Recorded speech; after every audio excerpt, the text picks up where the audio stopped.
Good day sa inyo mga katenda. For this video ay meron tayong Tenda W18E AC1200 Gigabit Wireless Hotspot Router o mas kilalang load balancer o failover router. So ito meron ditong function na multiple one, which is meron siyang fixed one, number 1 dito, then meron siyang one or LAN number 3, then yung dulo niya is LAN. So dito sa video na to, ipapakita natin yung mga features at isa sa mga features nito na captive portal na pwede natin gamitin in terms of business type.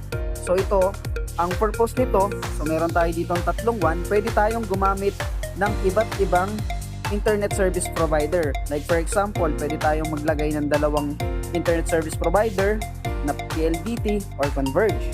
O pwede naman tatlo, Globe, PLDT or Converge, then yung dulo naman niya ay LAN natin. So pwede nating laruin yung function nito sa ating ports. So tignan din natin yung kanyang mga features dito sa kanyang web UI. So ito ay dual band at pwede nating i-manage yung kanyang web UI. So ito. Dito, so nakapasok na tayo.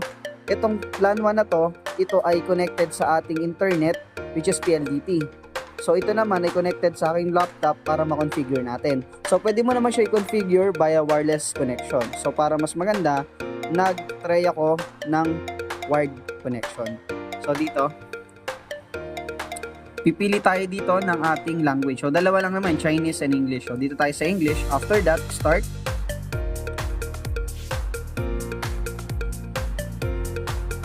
So hintayin lang natin siyang mag-set up.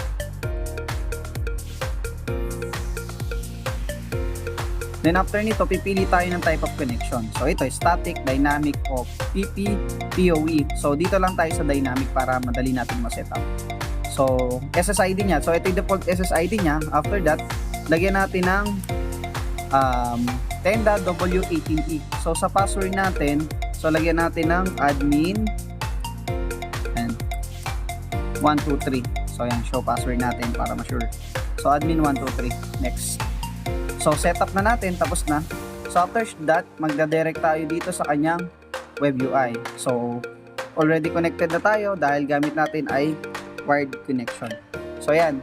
So dito sa features na to, dito sa kanyang dashboard, makikita natin dito yung system status niya, which is makikita natin kung sino yung mga nakakonect dito sa kanya. So ito yung laptop ko connected using wired connection. So ayan. Then next, meron tayo dito internet setting. So dito pwede nating palitan yung kanyang setting, which is ang default niya 1.1, tapos dito undefined pa, ibig sabihin di pa natin nasa set. So meron tayo ditong LAN 2, LAN 3, o pwede natin siyang gawin 1, 2, 1, 3. So ito yung function niya. So as we can see dito, ayan, isa pa lang yung 1 niya. So pag inactivate ko tong isa, 2, so dalawa yung lalabas niya. So pwede siyang i-set up. Then pag 3, tatlo. So ayan. Next, dito lang muna tayo sa setup niyang 1. Next, that is the wireless setting. So dito sa wireless setting, dito pwede natin siyang unify. Ibig sabihin, pwede nating pagsamahin yung 2.4 and 5 GHz in one SSID or same SSID. So dito pwede rin nating palitan yung kanyang password.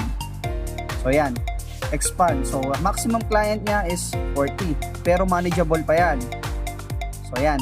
Then next, meron tayong Wi-Fi network number 2 and Wi-Fi network number 3. Ito yung mga network na i-connect natin sa WAN natin or WAN. So next, meron tayong network isolation. So ayan, SSID. Kung i-activate natin yung tatlong WAN niya, so dito natin i-isolate yung kanyang configuration.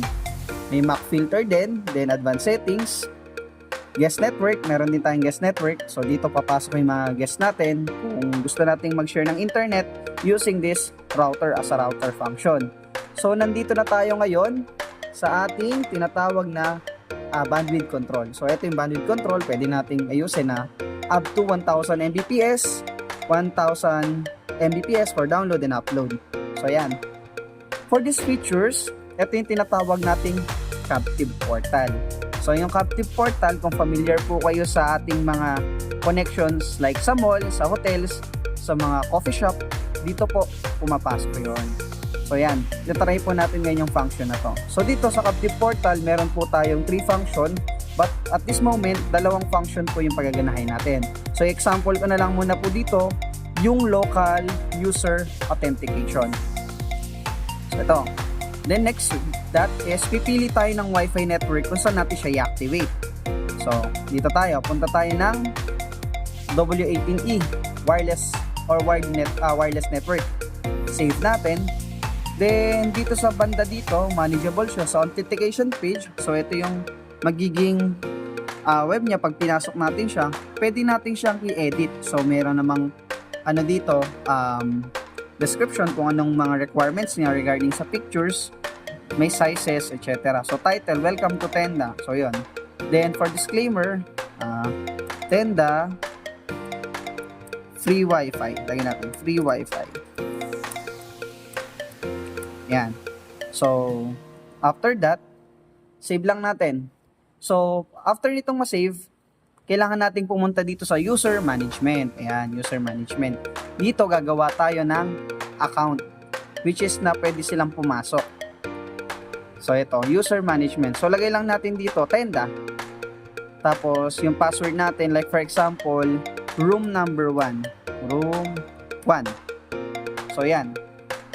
So ito, pwede natin gamitin yung Captive Portal nito for business purposes. Just promote our business. Just input our picture of our business in the Captive Portal. So, shared people with. So, lagay natin maximum of 10. Pero editable po yan. Pwede natin gawin 100. So, yan.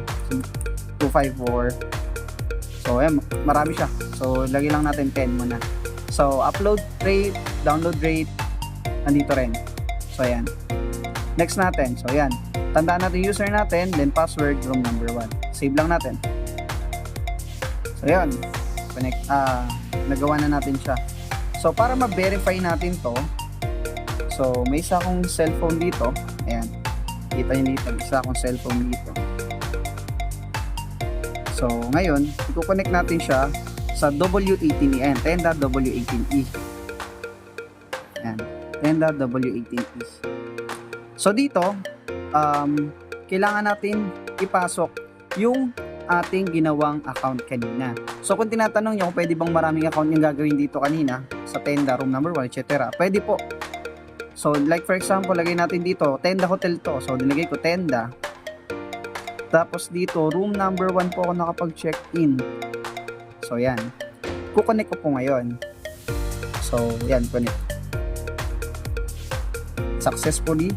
So, yan po, connected na tayo sa ating internet connection. So, for our download speed, so, ayan. So, since 100 Mbps lang naman yung connection natin, test pa rin natin ito.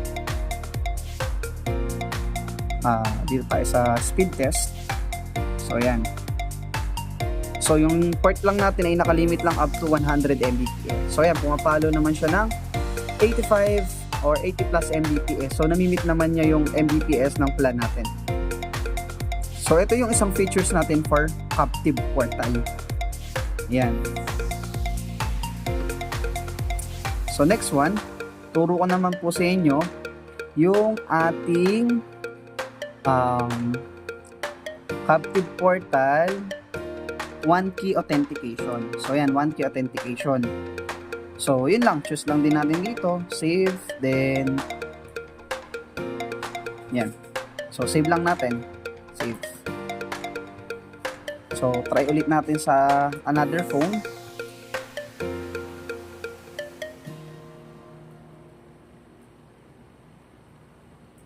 So, ito. Ito yung another phone natin. So, yan. As we can see, forgot password lang natin. Automatically connected, status, cancel.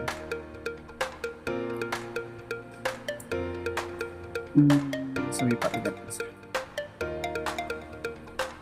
So, yan, kukonect tayo sa W18E. So, yan, pindutin natin W10, W18E. Then, lagay natin yung password natin, admin 123. 2, 3, 1, 2, 3. So, yan, next natin. Connecting. So, connected. After that, pupunta ulit tayo sa ating portal. So, yan, welcome to Tenda, So, ano bang purpose nito?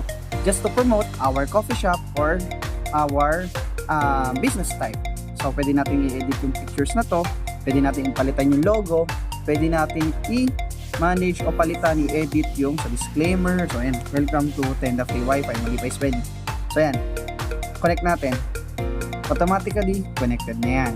So ayan, so yun yung isang function ulit natin. So ito, meron din tayong tinatawag dito na Facebook Authentication. So ito naman ay pwede nating i-on. So apply to Tenda W18E, save natin. Then after that, interval slide, etc. So dito, redirect to. So lagay lang natin yung link dito. Ayan, so ito, editable ulit yan, pwede natin palitan. So ito naman, magla-login tayo sa internet using our Facebook. So ayan, save natin.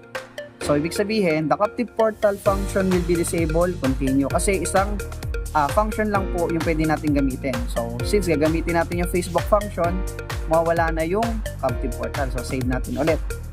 So gamitin ulit natin tong aking extra phone. So since connected na siya, punta ulit tayo dito. Then so yun, nandito ulit tayo sa Facebook function natin or Facebook authentication page. So ayan, connect lang tayo sa W18E, insert natin yung password, admin 123. So check, reconnecting. So magre-redirect siya sa ating page. So ito, pwede nating promote ulit yung ating business type, hotels, etc. So maglalagin tayo sa internet using our Facebook. So since nakalagin na yung Facebook ko dito sa mobile na to, mag-automatic magpo-connect na siya dun sa internet. Ayan, connected. So yun, ang tanong nila, pwede po bang hindi na natin ilagay yung password? Paano po kapag nakalimutan po namin o hindi po namin alam yung password kaysa pumunta pa po kami ng lobby, etc. Yung mga concern na end user natin na magpo-connect sa internet. So pwede po natin siyang i-disable. So ito, punta po tayo sa internet settings, wireless, then may password siya. Pwede natin pindutin yung no password, then save. Ayan, so ito yun, no password, save. Then punta tayo ulit dito sa testing naman natin siya. So punta ulit tayo dito sa authentication, portal, local user. So tandaan po natin, save. Tenda Free Wi-Fi, save. Ayan, save natin, disable. Next po ay punta tayo sa user management, tandaan lang natin to. So connect ulit tayo sa dati nating cellphone, isa nating phone. Ayan, so punta ulit tayo sa wifi nya. Ayan, sa wifi, then Tenda W18E, connect ulit tayo. So ayan, hindi na tayo nag-insert ng password, nag-direct na siya doon sa ating active portal. So lagay lang natin Tenda, kasi siya si Tenda Hotel. Then room 1, connect.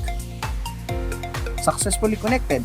So ayan, connected na tayo, nakikita naman natin dito. Then yung data na pumasok dito sa ating captive portal, nakikita natin sila dito sa ating, ayan, wait lang, ayan dito sa ating status, system status. So yung Tenda, so yun sa web Tenda ako nakakonect. So ayan, pwede natin blacklist, pwede natin i-limit, etc. So ito yung isa sa mga features ng ating Tenda W18E. So next time mag-upload din tayo ng iba't ibang features ng ating Tenda W18E for more. So ayan, nandito yung ating LAN settings, one parameter, static routing, port mirroring, remote, DDNS, port forwarding, so etc. etc.